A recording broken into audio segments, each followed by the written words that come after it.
Hello viewers, Madhya Pradesh लोक सेवा आयोग की तरफ से 28 अक्टूबर 2021 को एक महत्वपूर्ण विज्ञप्ति आई है। ठीक है, आयोग द्वारा राज्य अभियांत्रिकी सेवा परीक्षा 2020 ऑफलाइन पद्धति ओएमआर शीट आधारित से दिनांक 14 नवंबर 2021 को आयोजित की जाएगी। तो राज्य अभियांत्रिकी सेवा से संबंधित यह विज्ञप्ति है जो कि अब ऑफलाइन पद्धति से होने वाली है, ओएमआर शीट आधारित होगी और यह परीक्षा होगी 14 नवंबर 2021 को। ये आपको पता ही होगा, लेकिन इसमें जो कुछ संशोधन किया गया है वो अब हम देखेंगे। आयोग द्वारा राज्य अभियांत्रिकी सेवा परीक्षा 2020 हेतु जारी विज्ञापन दिनांक 29 दिसंबर 2020 के परिशिष्ट ब परीक्षा योजना आयोग की वेबसाइट पर प्रकाशित की गई थी। उक्त परिशिष्ट ब के स्थान पर निम्नलिखित परिशिष्ट स्थापित किया जाता है। तो उस परीक्षा योजना में जो परिशिष्ट ब था, परीक्षा योजना में परिशिष्ट ब था, उसे चेंज कर दिया गया और उसके स्थान पर यह नया परिशिष्ट स्थापित किया गया है। तो इसे हम देख लेते हैं कि क्या है यह। राज्य अभियांत्रिकी सेवा परीक्षा योजना से संबंधित है यह। तो इसमें है अंक योजना। ठीक है, अंक योजना खंड अ मध्य प्रदेश राष्ट्रीय एवं अंतर्राष्ट्रीय स्तर का सामान्य ज्ञान। तो सबसे पहला और महत्वपूर्ण है खंड अ में मध्य प्रदेश राष्ट्रीय एवं अंतर्राष्ट्रीय स्तर का सामान्य ज्ञान, इसके पूर्णांक होंगे 150। और इसके बाद है खंड ब संबंधित इंजीनियरिंग विषय, जो भी आपका इंजीनियरिंग का विषय था वह, और उसमें 300 अंक का पूर्णांक है। तो और 3 घंटे का यह पेपर होगा आपका। इसके बाद है साक्षात्कार, आपका इंटरव्यू होगा 50 अंक का, और इस प्रकार कुल 500 अंक का प्रश्न पत्र पूरी परीक्षा योजना है आपकी। इसके बाद है यहाँ पे ब में दे रखा है प्रश्न पत्र योजना।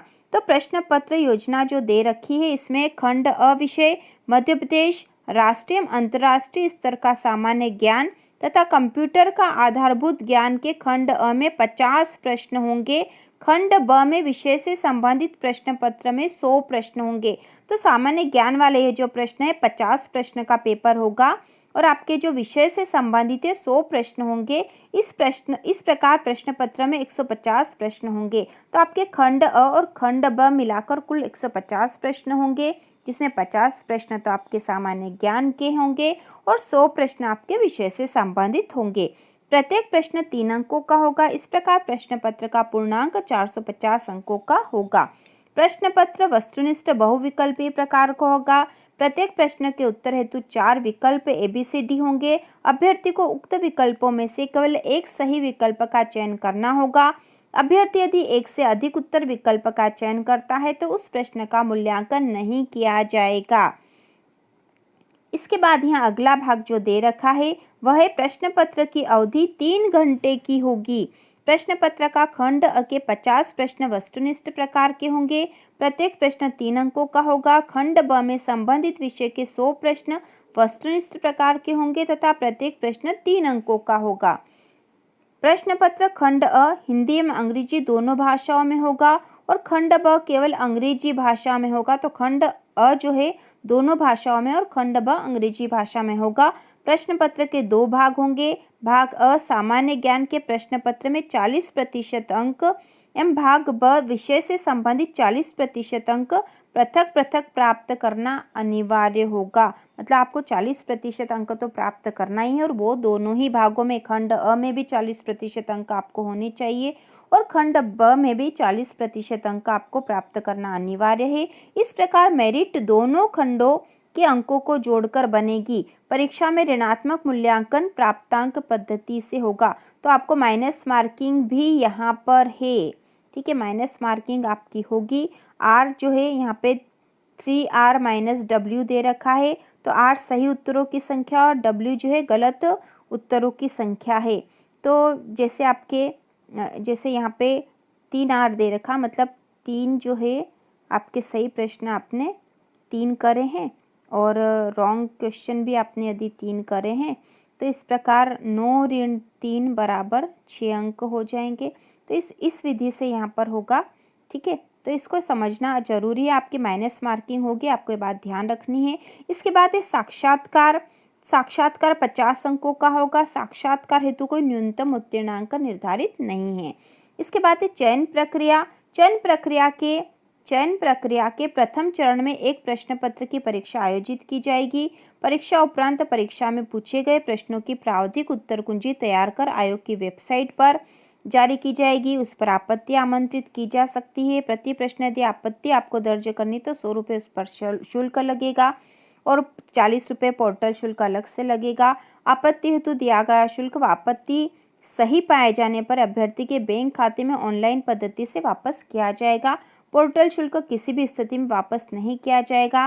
प्राप्त आपत्तियों पर आयोग द्वारा गठित विषय विशेषज्ञ समिति द्वारा आपत्तियों पर विचार कर निम्नलिखित अनुसार कार्रवाई की जाएगी। यदि कुछ आपत्ति आप दर्ज करना चाहते हो अपने पेपर से संबंधित तो आप कर सकते हो और उसकी पूरी विधियां दे रखी है।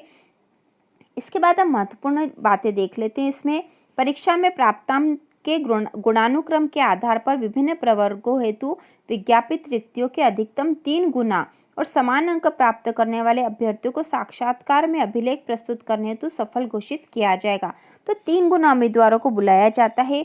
परीक्षा में उत्तीर्ण होने हेतु आवेदक को परीक्षा में 40% अंक खंड और खंड ब में पृथक पृथक प्राप्त करना अनिवार्य होगा। तो आपको ये बात ध्यान कर रखनी है कि आपके लिए दोनों ही खंड महत्वपूर्ण है, क्योंकि दोनों में ही आपको 40% अंक तो लाना अनिवार्य है, तो ही आप परीक्षा के योग्य माने जाओगे। मध्य प्रदेश के अधिसूचित अनुसूचित जाति, अनुसूचित जनजाति और अन्य पिछड़ा वर्ग एवं दिव्यांगजन श्रेणी के आवेदकों को परीक्षा में उत्तीर्ण होने हेतु 10-10% अंकों की छूट दी जाएगी। इस प्रकार उक्त श्रेणी के आवेदकों को परीक्षा में उत्तीर्ण होने हेतु न्यूनतम 30% अंक प्राप्त करना अनिवार्य होगा। तो अनुसूचित जाति, जनजाति और अन्य पिछड़ा वर्ग और दिव्यांगजनों के लिए 30% अंकों से वो पास माने जाएंगे, मतलब उनके लिए न्यूनतम निर्धारित योग्यता है यह।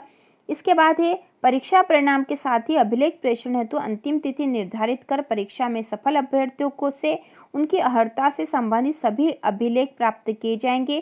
केवल उन्हीं अभ्यर्थियों को साक्षात्कार हेतु आमंत्रित किया जाएगा जो अभिलेखों की सूक्ष्म जांच उपरांत अहर पाए जाएंगे। साक्षात्कार में अनुपस्थित रहने वाले अभ्यर्थियों को चयन किए जाने के लिए अनर्ह माना जाएगा।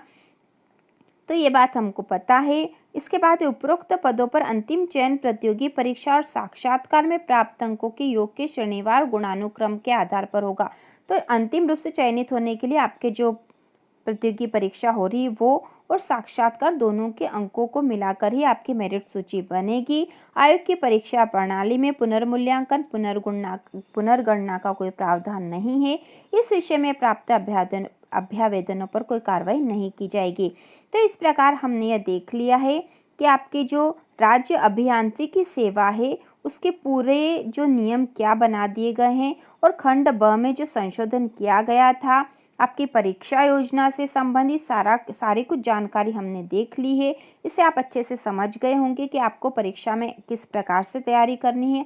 आपको खंड और खंड ब दोनों को महत्वपूर्ण मानकर इसकी परीक्षा की तैयारी करनी है। इस प्रकार ये जो संशोधन था हमने देख लिया है, मध्य प्रदेश लोक सेवा आयोग की विज्ञप्ति है। इसी प्रकार के और वीडियो देखने के लिए, मध्य प्रदेश के सामान्य ज्ञान के लिए और प्रतियोगी परीक्षाओं की तैयारी के लिए चैनल को सब्सक्राइब कीजिए।